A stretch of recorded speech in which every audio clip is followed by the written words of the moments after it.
تشارلز تهالو قلعة من فارد تخيل اسماتنيا أير يركبمو مشتري تأير المفلات بوزعات ساينتيستات كسعوا يجمرو تشارلي كوزم تمرامر توزم لتقولو نوير ساعات كن نسو زدوليو لعلة تأير كالي نجاري نيرو نزموتو بقو ننامة الرشاحان تجيزي مرعي كروخو ديوخن مستر زابو على تنفر أير كتايو أنا يلو ما عند فيلم ناخن رئينا كسام موداتا سنايت أنحيد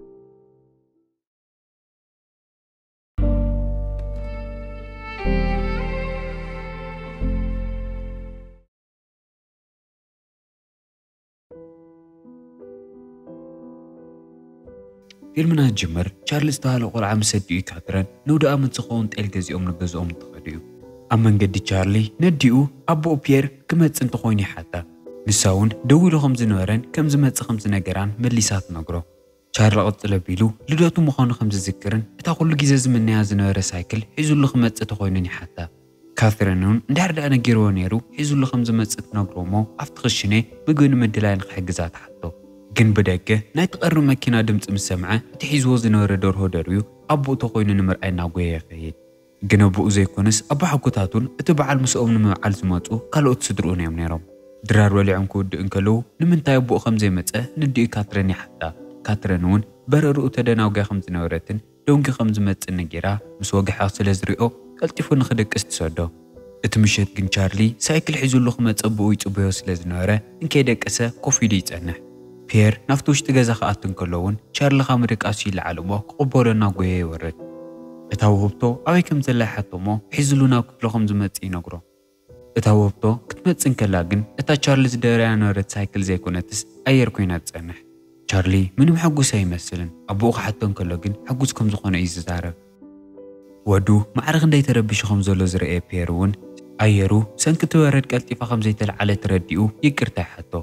تشارلي جن أبو مدون كويس يكونس اتاك أزاقات يلو سايكل حيزو زي ممتاقو خمسو خونه زخوريو ينقرومو أفتزغط المعالت نخقزقولك عليات هلو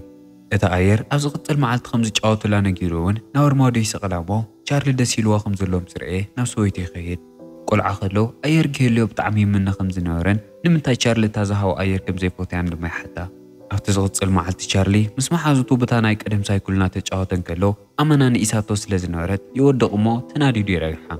كملسن كلو أبو أفتلع لجزا خوين نعريت أنحمو بتمثال الديو تغز الكأزولو سايكل نخير ساعة يذكره أبو بيرجن لعلتا سايكل حزج أنقو ودو أفتلع لجزا مدياويو قلت في غورد دقاقي موارات نقرو فتسيمو زي سمع سلازنورة عاويلو غزاروي قدد اتمشيت نسوجن بير دودابي تصحف مو أنا تشارلي تربيزا قديفو قنبارو سيعمون سروحي خيد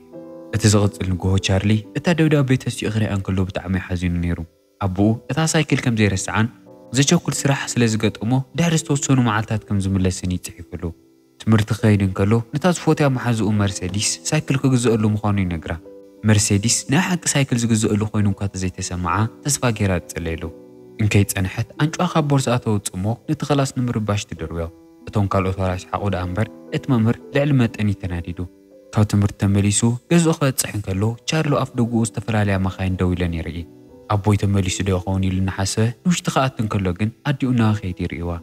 هاي كم زفتر لون كي تردو أبا حقو حيزوه ناو كفلي خيدمو دفارن جدنا نقون كم زلوي نقرو مخناتو بير أحد قامو يتيو تشارلي انتاي كم زفتر لوخ أمنيك قالن جنكعا انتاي لو خمز ملس لزي فلت سوق رحيلو صنحيلو قزوعيو غسرح مخانونو أبا حقو ينقرومو أبا حقو بتزاروها تقريمو حدي قوي خيد دحرتك أو نسنا سرعات مسارحتونو بير زنور إكزيفير أبيرو زنور ناي بير مسارحتات حيزيمت سمو معرغ ندي جوز بايلتن صبوغ مسارحتن محازان كم زنورة لكاتريني نقرا أفت قزاناتن كساقاسون بيرنا كاترينا وقلعنا تومس تسألوا فوتيري بزعوات ناي كرم تقزوهم بير بوزي زارو نيرو الخزاروان كله كاترين كيمن لسولو سوقتل كن من خفت قزا غوات مدلايون نكاترين بيرز جمرو فولي بروجكت خمز نورون انكي ود أمماتو لعلمت انكم زحزونني نقرا اتسرح بعل خود دقلو سلاز دليون او قزاز قمطو دوكمنت وين يسرح نقر اندحرها لي حتى كن كاترين تفولت نقر يولان مخنياتو بير او قزا ماتيو بزعبا سرح فتسي متزاريو يفلتن زرخوت نقر اندحرها ليو نخدو لسلكو قدي في الله خيدو مو اتحيز وزمت صندوق كوفي لامس تشارلي ترتمتو تشارلي تصندوق كفتت خوينا حتى مو كم زي تخفتو نقيرا نمر راسا غير دكس تشارلي معرخ ندي كم تحزن لاس تردقو كبر تقدينوا نام كبلي خيد እታቦኡ ዝገደፈሉ ደብዳቤ ቅሮት የንቢኡ መሊሱ ቅሚጥዋ ናብ ዓራት ከይዱ ኮፍ ይብል እሞ እታ ብማድዮ ተሰቂላ ዝነበረት ኣየር ናብ መሬት ወዲቓ ትጸንሖ። ኣብቲ ዝባን ኣርማድዮ ከመይ ኢላ ወሪዳ ኢሉ እናተገረማ እውን ሒዝዋ ይድቅስ ድቃስ ክወስዶን ከሎ ግን እታ ኣየር ቀይሕ መብራህቲ ተብርህ። ግን ቻርሊ ደቂሱ ስለ ዝነበረ ምንም ኣይረአየን። ኣብቲ ዝቕፅል ልግቦ ክትስእን ከሎ እታ ኣየር ተመሊሳ ናብቲ ኣርማድዮ ተሰቂላ ትጸንሕ። መን ሰቂልዋ ኢሉ ተገሪሙ ከውርዳ ይፍትን ግን ከዓ ኣይርከባን። እናብ ጎየና ወዲኡ ይኸይድ እሞ እታ ኣየር ናብ ኣርማድዮ ሰቐለታ ሳቲ ኮይና ሓታ ንሳ ግን ናብ ክፍሉ ከምዘይመፀት ክትነግሮን ከላ ቻርሊ ልዕሊ መጠን ይገረም። እንታይ ከም ዝተፈጠረ ክትሓቶን ከላ ግን ኣይተዛረባን። ንኸተውርደሉ ጥራይ ነጊሩ ናብ መራሓ ናብ ክፍሉ ይምለስ። እቲ ቀትሪ ንሱ እታ ኣየር ሒዝዋ እናጎየ ናብ ናይ መርሴዲስ ገዛ ይኸይድ እሞ ባምቡላኣ ክትቀብር እናኳዓተ ትጸንሖ። ቻርሊ እንታይ ከም ትገብርላ ይሓታ እሞ ሚስጥር ምዃኑ ትነግሮ። ቻርሊ እውን ሚስጥር ከም ዘለዎ ምስ ነገራ ግን ክልቲኦም ንኽነጋገሩ ይሰማምዑ። እዚ ዝገበረሉ ምክንያት እትፈትዮም ነገራት ቀቢራ እንድሕር ዳኣ ተመንያ እንድሕር እቲ ዝቆረቶ ነገር ኣብኡ ጸኒሑ ትምኒታ ጋህደይ ክመፅን እንድሕር ዳኣ ተሰዊሮ ግን እቲ ዝተመነየቶ ነገር ጋህዲ ኮይኑ ክመፅኡ ማለት ምዃኑ ንቻርሊ ተረድኦ። ቻርሊ ዝነገር ዘይኣመነሉን ግን ክሓስበሉ መርሴዲስ እውን ሚስጥሩ ንኽነግራ ትነግሮ።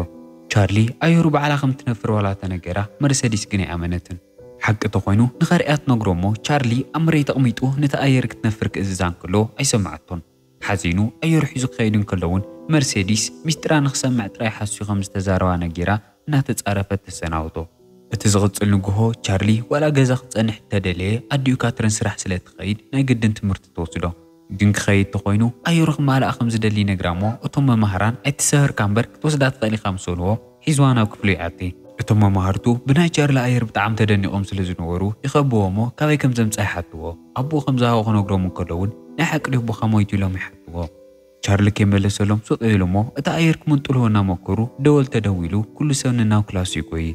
ቻርሊ ክላሱ ክኣቱ እንከሎ ዝሓለፎ ትምህርቲ ንኸስታውሶ ዝደሊ ተምሃራይ እንተሓር ሃልዩ እቲ መምህር ይሓትት። ፈቃደኛ ስለ ዘይረኸበ ግን ንመርሴዲስ ክተርእዮ ፈቃደኛ ትኮይና ሓታ እሞ ከም ዘይደሊ ትነግሮ። ምክንያቱ ዝተሓለፈ መዓልቲ ሓስዩ ሚስጥር ዘይብሉ ሚስጥር ለኒ ኢሉ ስለ ዝተዛረባ ተናዲዳ እያ ነይራ። እቲ መምህር ምምሃር ክጅምር እንከሎ ድማ እቶም መማህርቱ እንታ ኣየር እናልዕሉ እናተቐባበሉ ካብኡ ርሒቖም ይወስድዋ። እቲ መምህር ክግምጠል እንከሎ ንቻርሊ ጥራይ ጠጠው ኢሉ ስለ ዝሪኦ ኮፍ ንኽብል ይነግሮ። ግን እቲ ኣየር በስማተኛ መንገዲ ባዕላ ትንሳፈፍ እሞ ቀስ ኢላ ናብኡ ትመጽእ። ኣብ መንጎ ንሓደ ቆልዓ እግሩ ተወቕዖ እሞ ነቲ ብድሕሪኡ ዝነበረ ዝወቕዖ መሲልዎ እሱ ይበኣስ። መርሴዲስ እቲ ኣየር ናብ እግሩ ተመሊሳ ክትሪኣ እንከላ ከመይ ኢላ ከም ዝመጸት ትሓቶ። ቻርሊ ከይመለሰላ ትምህርቲ ሰዓት ይውዳእ እሞ ሒዝዋ ናብ ገዝኡ ይምለስ። ኣብ ጠረጴዝኡ ዝነበረ ነገር ኩሉ ጽሊፉ እውን ኣብኡ የቕምጣ። እቲ ኣየር ንኽትነፍር ክእዝዛ እንከሎ እውን ትንቀሳቐስ። ሕቶታቱ ንምምላስ እውን መብራህቱ ንኽተብርህ ሓታ እሞ ማሕዛይ ዲ ኸይሉ ክሓታ እንከሎ መብራህታ ተብርህ። ቻርሊ ብዝመልሲ ተሓጒሱ እናሃለየ ምንፋር ትጅምር እሞ ካብቲ ገዛ ወፂያ ኣብቲ ጎልጎል ትኸይድ። ቻርሊ እውን ናይ ግድን ክስዕባ ነይርዎ። በጋጣሚ መርሴዲስ ኣብኡ ስለ ዝጸንሐት እታ ኣየር ናብ ቻርሊ እናተመለሰት ትሪኣ እሞ ብጣዕሚ ትድነቕ። ቻርሊ ዓንትኡ ሓስዩ ከም ዘይነበረ ድማ ይርዳኣ። ኣብቲ ዝቕፅል መዓልቲ ቁርሲ እናበልዐ እንከሎ ነዲኡ ኣቦዮ በይሉ ኢሉ ይሓታ። ካትረን እንታይ ማለት ካ ኢላ ትሓቶ እንከላ ገነት ዲ ኣትዩ ወይስ ናበይ ዝኸይድ ኢላ ትሓቶ እሞ ፈጣሪ ጥራይ ከም ዝፈልጥ ትነግሮ። ድሕሪኡ ማርያታ ትበሃል ገዛ መላዓሊ ትመጽእ እሞ እናወልወለት እንከላ እቲ ማይ ዝሓዘ ሸንኬሎ ብኣየሩ እናንቀሳቐሰ ክድንግፅን ክትፈርሕን ይገብራ። ድሕሪኡ ቻርሊ እቲ ኣየር ሒዛቶ ክትነፍር ዶ ትኸውን ኢሉ ስለ ዝሓሰበ ብገመድ ንዋዕሉ ኣሲሩ ናብቲ ልዕሊ ገዛ ይድዩ። ማርያታ ዝሪኣ ብጣዕሚ ፈሪሓ ንካትረን ትድውለላ።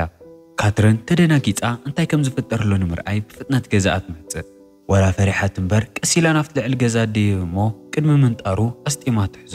እቲ ምሸት ንሱ እቲ ኣየር ትምንጥሎ እሞ ንምንታይ ናብ ልዕሊ ገዛ ከም ዝደየበ ትሓቶ። ምስቲ ኣየር ክነፍር ይኽእል ተኮይነ ንምፍላጥ ኢሉ ክምለሰላ እንከሎ እቲ ኣየር ባምቡላ ከም ዝኾነትን ሞተር ከም ዘይብላን ከም ዘይትነፍርን ነጊራ ሓደ ክፍሊ ክትዓፅያ ትወስዳ። ቻርሊ ደስ የብሎን ክምንጥላዋላይ ሞክር ዳ እምበር ሓደ ክፍሊ ዓፅያ እታ መፍትሕ ኣብ ክሽነ ይብልዕል ዝበለ ቦታ ትሓብኣ። ግን ሃንደበት ኣብቲ ውሽጢ ገዛ ዝኾነ ድምፂ ይፍጠር። ጽኒ ኢሎም እናሰምዑ እንከለዉ እውን እቲ ኣየር ብደገ እናነፈረት ትጸንሕ እሞ በቲ መሽኮት ምስትያት ሴራ ተኣቲ። ካትረን ብዝርአየቶ ነገር ዋላ ብጣዕሚ ትገረም። እቲ ኣየር ብዘይምቁራፅ ትነፍር ስለ ዝነበረት ምንም ክትገብር ኣይከኣለትን። ኣዲኡ ልዕሊ መጠን ፈሪሓ ዝርአየ ቻርሊ እውን ጎዩ ኸይዱ ይሓቕፎ እሞ እቲ ኣየር እውን ባዕላ ጠጠው ኢላ ትወርድ። ቻርሊ ኣየር ኣልዒሉ ናብ ክፍሉ ክኸይድ እንከሎ ቀልጢፋ ናብ ኤግዜቪየር ትድውል እሞ ብዛዕባ እቲ ኣየር ትነግሮ።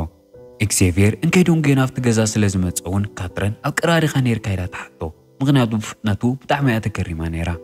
እንታይ ከም ዝተፈጠረ ምስ ሓተታ ኩሉ ነገር ተረድኦ እሞ ናብ ናይ ቻርሊ ክፍሊ ሒዛቶ ምስ ከደት እቲ ኣየር ቀስ ኣቢሉ ኣልዒሉ ብደንቢ ይፈትሻ። ጸኒሕ እግዚኣብሔር እታ ኣየር ሪሞት ለዋዶ ኢሉ ሓታ ከም ዘይብላ ክትነግሮን ከላ ወላ ብዘይ ሞተር ከመይ ኢላ ከምትነፍርላ ስለ ዘይተረድኦ ናብ ላቦራቶሪ ወሲዱ ከም ዘጽንዓ ነጊሩ ሒዝዋ ይኸይድ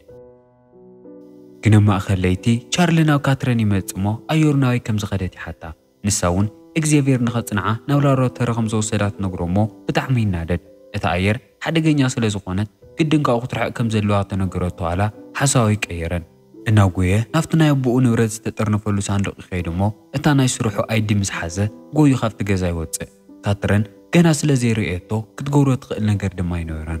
ግን ናብቲ ከተማ ብእግሩ ተጓዒዙ ክበፅሕ ስለ ዘይኽእል ናብ ናይ መርሰዲስ ገዛ ይኸይድ እሞ እናፀውዐት ምስ ተተስኣ እንታይ ከም ዝደለየ ተሓቶ ናብ ከተማ ንክኸይድ ሳይክል ከም ዘድለየቶ ይነግራ እሞ ሳይክላ እትህቦ እንድሕር ደኣ ምስኡ ዝማልኣት ኮይኑ ጥራይ ምዃኑ ትነግሮ እሞ ብሓደ ይኸዱ ከምዚ ኢሎም እናተዋረዩ እታ ሳይክል እናረገፁ ናብቲ ፒየር ዝሰርሐሉ ዝነበረ ላቦራቶሪ ይበፅሑ ግን እቲ ቦታ ቀሪቦም ክሪእዎም ከለዉ እቶም ማዕፆታት ብደንቢ ዝተዓፅዩን ብዙሓት ጋርድታት ዝሕልዎም ኮይኑ ይጸንሕ ከመይ ጌርና ንእተኢሎም እናሓሰቡ እውን ሓደ ወታደር ምስ ከሉ እናተንቀሳቐሰ ይሪኡ እሞ ፈጢኖም ይሕብኡ ሽዑ ግን መርሴዲስ ሓንቲ ሓሳብ ትመፀላ እሞ እናጎየት ናብቲ ኣፍ ደገ ማዕፆ ከይዳ ከም ዝተጎደአት ነቲ ወታደር ትነግሮ እቲ ወታደር እውን ኣሚንዋ ንኽሕግዛ እቲ ማዕፆ ከፊቱ እንትወፅእ ቻርልን ከይረአዮ ጎዩ ናብ ውሽጢ ይኣቲ ኣብቲ ዓብዪ ህንፃ ንዝተወሰነ ደቓይቕ እናተንቀሳቐሰ ድሕሪ ምጽናሕ እግዚኣብሔር እቲ ኣየር ዘጽንዐሉ ዝነበረ ላቦራቶሪ ይረኽቦ ኣብ ውሽጢ እግዚኣብሔር እቲ ምስኡ ዝነበረ ሳይንቲስት እዚ ኣየር ናይ ሓቂ ድያ ትነፍር ኢሉ ክሓቶም ከሎ ካትረን ብሕልና ሓሲባቶ እምበር እዚ ኣየር ፍጹም ክትነፍር ኣይትኽእልን እዚ ኣየር ነፊራ ማለት ኩሎም ናይ ፊዚክስ ሕግታት ጥሒሳ ማለት ኢሉ ንእግዚኣብሔር የረድኦ እግዚኣብሔር ግን እቲ ዘረባ እሞኖን ዝተወሰነ ፈተናታት ብምግባር እውን እቲ ኣየር ልዕሊ መጠር ተራርን ብቐሊሉ ዞም ዘይትስበርን ይፈልጥ እቲ ምስኡ ነበረ ሳይንቲስት እውን ብዝረአዮ ነገር ብጣዕሚ ተደኒቑ ካብ ምንታይ ከም ዝተሰርሐት ይሓቶ እግዚኣብሔር ከም ዘይፈልጥ ምስ ነገሮ ንሓለፍቶሞ ዝቐፅል ንግሆ ንኸርእዋ ኣብቲ ላቦራቶሪ ገዲፎሞ ይኸዱ እዚ ኩሉ ዘረባ ተሓዊኡ ዝሰምዕ ነበረ ቻርሊ ፈጢኑ ብድሕሪቱ ሓሊፉ እቲ ኣየር ይወስዳ ግን ኣፍታ ሰከንድ ንሳ ካብ ካትረን ይድወለሉ እሞ እግዚኣብሔር ቻርሊ እውን ጠፊኡ ከም ዘሎ ይሰምዕ ንምእላሽ ክሕግዛ ስልካ ዓፅዩ ናብቲ ኣየር ግምጥል ክብል እንከሎ ግን ኣብቲ ጠረጴዛ የለን ቻርሊ ወይ ከም ዝተሓበአ ስለ ዝረአዮ ግን ንኽወፅእ ብልስሉስ ድምፂ እናሓተቶ ይጸንሕ ግን እንከይሓዞ እቲ ኣየር ዝኾነ ምንቅጥቃጥ ትፈጥር እሞ ሓደ ዓብዪ ኣርማድዮ ናብ እግዚኣብሔር ገጽ ክወድቕ እንከሎ ተሲኦም ካብቲ ላቦራቶሪ ይወፁ እግዚኣብሔር ናይ ሓደጋ ኣላርም ስለ ዝበልዐ እውን ኩሎም እቶም ወታደራት ይጎዩ እቶ ደገ ዝነበረ ወታደር እውን ንመርሴዲስ በይና ገዲፍዋ ንውሽጢ ኣትዩ እቲ ማዕፆ ግጥሞ ኣቢሉ ይዓፅዮ ቻርሊ ኣብ ጫፍ እቲ ህንፃ ጠጠው ኢሉ እቲ ኣየር ንኽትነፍር እናለመና እንከሎ ግን እግዚኣብሔር ነጢሩ መፂኡ ክሕዞ ይፍትን እሞ ቻርሊ እውን ኣብታ ትኽክለኛ ሰዓት ካብቲ ህንፃ ነጢሩ ይወርድ እቲ ኣየር እንከይዶም ጎየት ምንፋር ስለ ዝጀመረት ንላዕሊ ይኸይዱ እዚ ዝርአ እግዚኣብሔር እውን ብጣዕሚ ይድንግፅ ምክንያቱ ፕላስቲክ እትመስል ኣየር ክንዲ ዝኣክል ሓይሊ ክህላ ኣይተጸበየን እቲ ኣየር ንቻርሊ ሒዛቶ ንከተማ ክትከይድ እንከላ ክልተ ሰብኣይን ሰበይትን ኣብ መኪንኦም ኮይኖም ይርእዎ እሞ ብጣዕሚ ይድነቑ በቲ ወገን ካትረን ወዳእታት ተረኺቡ ክትሓትት ናብ እግዚኣብሔር ትድውል እሞ ስለዘይመለሰላ ጎያ ክገዛ ትወፅእ በቲ ወገን ሄሊኮፕተር ትእልሾ ስለ ዝነበረት ቻርሊ ናይ ግድን ኣብቲ ጫካ ወሪዱ ክሕባእ ነይርዎ ኣብቲ ላቦራቶሪ እውን መርሴዲስ ብሓደ ወታደር ተኣሲራ ክትወሰድ እናበለት ኣብ ትኽክለኛ ሰዓት ካትረን መፅያ ተድሕና እንከይዶም ጎየ እግዚኣብሔር ኣብቲ ኣፍ ደገ የርእየን እሞ ናብ ጎየ መፅዩ ብዛዕባ እቲ ኣየር ትፈልጦ ነገር ተሃሊዋ ይሓታ ካትረን ግን ምንም ኣይትፈልጥን ናይ ሓቂ ድዩ ፒየር ዋላ ሓንቲ ነገር ኢሉ ከይፈልጥን ኢሉ ንምርግጋፅ ደጊሙ ክሓታ እንከሎ እውን ብዛዕባ ስርሑ ተዛሪባ ከም ዘይፈልጥ ተረድኦ ካትረን ቀፂላ ወዳ ቻርሊ ወይ ከም ዘሎ ተሓቶ እሞ እታ ኣየር እናነፈረት ሒዛቶ ከም ዝኸደት ይነግራ ግን መከታተሊ ጌርላ ስለ ዝነበረ በበይ ከም ዘለዎ ከም ዝፈልጥ ነጊሩ ንኸይትጭነቕ ይነግራ ናብቲ ጫካ በፂሖም ንቻርሊ ንምእላሽ ዝተፈላለዩ ቦታ ክጓዓዙ ክሓስቡ እንከለዉ መርሴዲስ ፈሪሓ ስለ ዝነበረት ኣብቲ መኪና ከም ዘይተርፍ ትነግሮም ካትረን ንኽትማልኣ ፈቓደኛ ኮይና ብሓደ ክኸዳ እንከለዋ እውን እግዚኣብሔር ኣብቲ ቦታ ብዙሓት ናይ ዘገዳም እንስሳት ስለ ዘለዉ ንኽጥንቀቓ ይነግረን ቻርሊ ኣብቲ ጫካ ነቲ ኣየር ኣቦኡ ንኽትረኽበሉ እናሓተታ እናተጓዓዘ እንከሎ ሱፍ ዝገበረ ሰብኣይ ርሕቕ ኢሉ ይርኢ ኣቦኡ መሲልዎ ተሓጒሱ እናቐረበ ይጸንሕ እሞ ቅርብ ምስ በለ ግን እግዚኣብሔር ምዃኑ ይፈልጥ ቅድሚ ምህዳሙ እቲ ኣየር ሰዲድዋ ስለ ዝነበረ ግን ንእግዚኣብሔር ክትበኣሶ ትሞክር እግዚኣብሔር ልዕሊ መጠን ጠንካራ ኮይኑ ክበኣሳ እንኳ ተፈተነ ዝነፈረት መሲላ ትኸይድ እሞ ብድሕሪት መፅያ ርእሱ ወቂዓ ውንኡ ተስሕቶ ድሕሪ ዝተወሰነ ደቓይቕ ካትረንና መርሴዲስ እናኣለሻ ጸኒሐን ንእግዚኣብሔር ይረኽብኦ እሞ እንታይ ከም ዝኾነን ቻርሊ ርእይዎቶ ነይሩን ይሓትኦ እግዚኣብሔር እውን እታ ኣየር ምስ ቻርሊ ከም ዘላን እቲ ጉዳይ ልዕሊ መጠን ይኸውዶ ስለ ዝጀመረ ንፖላዊስ ክገድፍዎ ከም ዘለዎም ይነግራ ፀሓይ ክትወፅእ እንከላ እውን ብዙሓት ሰራዊት መፂኦም ኣኽላባት ሒዞም ኣብቲ ጫካ ንቻርሊ ምእላሾም ይጅምሩ ንካትረን ወዲ ገዛት ተመለሰ ኣብኡ ኸይድ ከተጸበዩ ይብልዋ እሞ ንመርሴዲስ ሒዛታ ትኸይድ ናፍቲ ጫካ ክንምለስ እንከለና ቻርሊ ክሳዙ ደኽሞና ተንቀሳቐሰ ይውዕል እሞ ሓደ ነዊሕ ህንጻ ክርኢ እንከሎ ደጊሙ ንምንባር ነቲ ኣየር ሒዝዋ ናብኡ ክድዮ ይሓስብ ኣብ ገዛ ክንምለስ እንከለና ብዛዕባ እቲ ኣየር ፒዮር ዝፀሓፎ ነገር ንኸይህሊ ካትረን ኣብ መንጎ ንብረታቱ ትእልሽ ቅሩተይ እናለሽ ድሕሪ ምጽናሕ እውን ሚስጥራቱ ኩሉ ጆርናል ዝገብረላ ደፍተር ትረክቡ እሞ ኣብ ውሽጢ ቅድሚ ዝተወሰኑ ዓመታት ኣብ ግብፂ ብዛዕባ ዝረኽቦ ካብ ሰማይ ዝወደቐ ኣስማተኛ እምኒ ዝገበሮ መጽናዕትን እቲ ኣየር ካብቲ ማዕድን ንሱ ከም ዝሰርሐን ትፈልጥ በቲ ወገን ቻርሊ ናብቲ ልዕሊ ህንፃ ንኽድዩ ብጣዕሚ ስለ ዝደኸመ ንእሽተይ እምኒ ዕንቂፋቱ ክወድቕ እንከሎ ንኽልዓል ሓይሊ ይነበሮን እቲ ኣየር ተላዒላ ሓዲጋቶ እንትኸይድ እውን ተገዲሙ ዘይክሪኣ ምንም ክገብር ኣይከኣለን ግን እቲ ኣየር ሓገዝ ንኽትሓትት ንገዝኡ እያ ኸይዳ ነይራ ካትረንና መርሴዲስ መጀመርያ ክሪኣ እንከለዋ ግን ብጣዕሚ ስለ ዝፈርሓኣ ቀልጢፈን ይሕብኣ ግን እቲ ኣየር ሕጂ ከምቲ ዝሓለፈ ግዜ ብጣዕሚ ፈጣንን ዓመፅ ተብዝሕን ስለ ዘይነበረት ተረጋጊዓ ቀሲላ ትወፅእ እሞ ክትሪኣ እንከላ ናብ ቻርሊ ክትወስዳ ከም ትጥቁማላ ይርዳኣ ንውሽጢ ተመሊሳ ነቲ ኣየር ሲዕባታ ክትከይድ ስለ ዝኾነት ንመርሴዲስ ገዝኣ ንኽትከይድ ትነግራ መርሴዲስ ብተደጋጋሚ ምሳኣ ክትከይድ እንኳ እተለመነታ ፈቃደኛ ኣይነበረትን መኪናኣ ተሰቂላ ክትከይድ ክትሓስብ እንከላ ግን እቶም ኣፍ ደገ ዝነበሩ ወታደራት ንኸይትኸይድ ይኸልክልዋ ካትረን ወሳኒ ጉዳይ ከም ዘለዋን ቀልጢፋ ከም ትምለስን ዋላ ተነገረቶ ንምንታይ ብተደጋጋሚ ንሰማይ ከም ትጥምት ነበረት ግን ምንም ኣይተረድኦን ካትረን እቲ ኣየር እናሰዓበት ካብቲ ቦታ ርሒቓ ናብቲ ህንፃ ክትከይድ እንከላ እንከይዶም ጌ እግዚኣብሔር ይመጽእ እሞ ካብቲ ገዛ ከም ዝወፀት እቶም ሓለውት ክነግርዎ እንከለዉ ብጣዕሚ ይናደድ ናበይ ከም ዝኸደት ክሓቶም እንከሎ ከም ዘይፈልጡ ግን ድማ ንሰማይ ትጥምት ከም ዝነበረት ምስ ነገርዎ እንታ ኣየር ሰዒባታ ከም ዝኸደት ይርድኦ እሞ ናብ ጎየና መኪንኡ ተሰቒሉ ይስዕባ ብዙሕ ከይጸንሐት ካትረን ናብቲ ህንፃ ትድይቡ እሞ ውንኡ ስሒቱ ዝነበረ ቻርሊ ትረኽቦ ሒዛቱ ክትወርድ እንከላ እግዚኣብሔር እውን መፂ ይጸንሕ እሞ ቻርሊ እንታይ ከም ዝኾነ ይሓታ ፀሓዊዕዎ ውንኡ ከም ሰሓቲ ክትነግሮ እንከላ እቲ ኣየር ከም እንታይ ላይሉ ደጊሙ ይሓታ ብልዕሊ እቲ ህንፃ ከም ዘላ ምስ ነገረቶ እግዚኣብሔር ንኸኣስራ ገመድ ሒዙ ናብ ጎያ ይድይብ ኣብ ተመሳሳሊ ሰዓት ቻርሊ ካብ ደቃሱ ይነቅሕ እሞ ኣየሩ ከም ዝጠፍአት ነዲኡ ይነግራ ኣዲኡ እውን ኣየሩ ክትምለስ ምዃናን ንሱ ደቂሱ ንኽጸንሕ ትነግሮ እቲ ኣየር እግዚኣብሔር ከኣስራ እናሞከረ ኣምሊጣቶ ትወርድ እሞ ናብ ቻርሊ እናኸደት ክሪኣ እንከሎ ንካትረን ንኸይትነኽኣ ይነግራ ካትረን ንዝተወሰኑ ደቂቓታት ጋእሰጋእ እናበለት ድሕሪ ምጽናሕ እቲ ገመድ ፈቲሓ ጎያ ናብ ድሕሪ መኪና እትእትያ እሞ እግዚኣብሔር ንኸይከታተላ ሞባይሉ ንኸይስዕባ ድማ መኪንኡ ሒዛታ ትኸይድ እግዚኣብሔር ብፍጥነት ናብ ድሕሪ መኪና ተሰቒሉ ጠጥኦ ንኽተብል ክነግራ እንከሎ ፈቓደኛ ኣይነበረትን ክወድቕ እንከሎ ብፍጥነት ናብ መኪንኡ ይመለስ እሞ መፍትሑን ሞባይሉን ከምዘየለዋ ክፈልጥ እንከሎ ብተግባራ ልዕሊ መጠን ይኹሪ እንከይዶም ገ ቻርሊ ተመሊሱ ይነቅሕ እሞ ንምንታይ ገዝኦም ከም ዘይኸዱ ኣለዎ ነዲኡ ይሓታ ኣዲኡ እውን እቶም ኣብ ላቦራቶሪ ዝሰርሑ ተመራመርቲ የእልሽዎም ስለ ዘለዉ ናብቲ ናይ ክረምቲ ገዝኦም ክኸዱ ምዃኖም ትነግሮ ቻርሊ ግን ኣዲኡ ከም ዘምፀታ ስለ ዘይፈልጥ እቲ ኣየር ኮምሳና የላን ኢሉ ይነግራ ግን ኣዲኡ ሕዚ እውን እቲ ኣየር ከም ዘምፀታ ይትነግሮን ጽኒሕ ኢሉ እቲ ኣየር ከም ትነፍር ሕዚ ኸተኣምንን ዶን ክብላ እንከሎ ግን እወይ ኣምነከየ ጥራይ ሕጂ ዕርፍ ኢላ ጉዕዛኣ ትቕፅል ብዙሕ ከይጸንሑ ናብቲ ናይ ክረምቲ ገዝኦም ይወፅሑ እሞ ካትረን ነቲ ኣየር ክተውፅእ መኪና ክትከፍታ እንከላ ኣብ ውሽጢ መርሴዲስ እውን ተሓቢኣ ትጸንሓ እቲ ኣየር ሒዛታ ናብቲ ገምገም ባሕሪ ኸይዳ ተቕምጣ እሞ ተመሊሳ ንቻርሊ ተተስኦ ቻርሊ ንመርሴዲስ መጀመርያ ክሪኣ እንከሎ ብጣዕሚ ደስ ኢልዎ ነይሩ ግን ዝበለጸ ደስ ዝበሎ ነቲ ኣየር ኣብቲ ገምገም ባሕሪ ምስ ረኣያ እዩ ሒዝዋ እናብ ጎየ ንገዛ ይምለስ እሞ ነዲኡ እቲ ኣየር ተመሊሳ ከም ዝመፀት ይነግራ ካትረን ወዳ ክንደዚ ሕጉስ ኮይኑ ስለ ዝረአየት ብጣዕሚ ደስ ኢልዋ ቻርሊ ንመርሴዲስ ሒዝዋ ብቲ ኣየር ክጫወት ናብቲ ገምገም ባሕሪ ኸይድ እንከሎ ግን ከምቲ ቅድሚ ሕጂ ትነፍር ስለ ዘይነበረት ብጣዕሚ ይሓዝን እቲ ምሸት ነዲኡ ኣየሩ ክትዕረ ትኸውን ዶ ኢሉ ይሓታ እሞ ኣብቲ ዝቕፅል መዓልቲ ከም ትዕርን ንሱ ሕጂ ንኽድቅስን ትነግሮ እሞ እንድሕር እታ ኣየር ዘይዓርያ ነቦየ ክረኽቦን እቲ ክነግሮ ሓሲቦ ነበርኩ ነይ ክነግሮን ኢሉ ክነግራ እንከሎ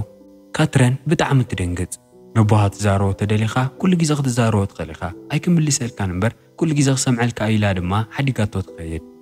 ጽኒሕ ኢላ መርሴዲስ ተትስእ እሞ ከምቲ ንሳ ትገብሮ ነበረት እቲ ኣየር ንኽቐብራ እሞ ገለ ንኽምነት ነግሮ ሰሚዕዋ ደገ ኸይዱ ነቲ ኣየር ቀቢሩ ይምነ እሞ መሊሱ ክኩዕት እንከሎ ግን ክረኽባ ኣይከኣለን ተደናዊሩ ተገሪሙን ቅንዕ ክብል እንከሎ ግን ኣቦኡ ፒየር እናመፀ ይሪኦ ኣስጢሙ ይሓቕፎ እሞ ነዲኡ ኢሉ ጠንካራን ንፉዕን ክኸውን ከም ዘለዎ የስታውሶ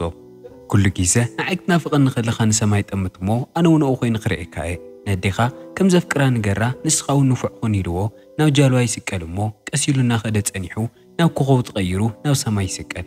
ቅድሚ ምኻዱ ቻርሊ ነብኡ ተኣየር ስለ ዘምፀሉ ብጣዕሚ ከም ዘመስገኖን ከም ዘፈትያን ይነግሮሞ ብጣዕሚ ደስ ይብሎ ኣብቲ ዝቕፅል መዓልቲ ቻርሊ ነዲኡ ተሲኡ ንገዝኦም ንክትወስዶም ይነግራ ርግፀኛ ደኸራ ክትሕቶን ከላ እወ ርግፀኛ ይብላ እሞ እቲ ኣየር ሓዊኡዋ ንገዝኦም ይምለሱ ኣብ መንገዲ ቻርሊ ንካትረን ትማሊ ምሸት ንፒየር ረኺቦ ከም ዝነበረን ብጣዕሚ ዘፍቅራ ንገራይሉ ድማ ነጊርነ ነይሩ ኢሉ ነዲኡ ይዛረባ ካትረን ዝሰሚዓ ፍሽኽ ትብል እሞ ቻርሊ እውን እታብ ሰማይ ትወቐይድ ነበረት ክኸብሪኡ ደስ ይብሎ ቻርሊ ኣቦ ኣብቲ ሓደጋ ክመውት እንከለው እንታይ ከም ዝተፈጠረ ብደንብ ይተረድኦ ነይሩ እቲ ኣየር ልዕሊ ኩሉ ክፎትያ ዝገበሮ ግን ሓደ መዓልቲ ናብ ኣቦ ሒዛቶ ከም እትኸይድ ኣሚኑ ስለ ዝነበረ እዩ እዚ ፊልም እውን ከምዚ ኢሉ ይውዳእ ፈቲኹምዎ ክትኮኑ ተስፋ ይገብር ንቻናልና ሓደሽቲ ኮይንኩም ሳብስክራይብ እዚ ቪድዮ ድማ ላይክ ኢልኩም ሕለፉ ደጊምና ክሳብ ንራኸብ ሰናይ ፀንሕ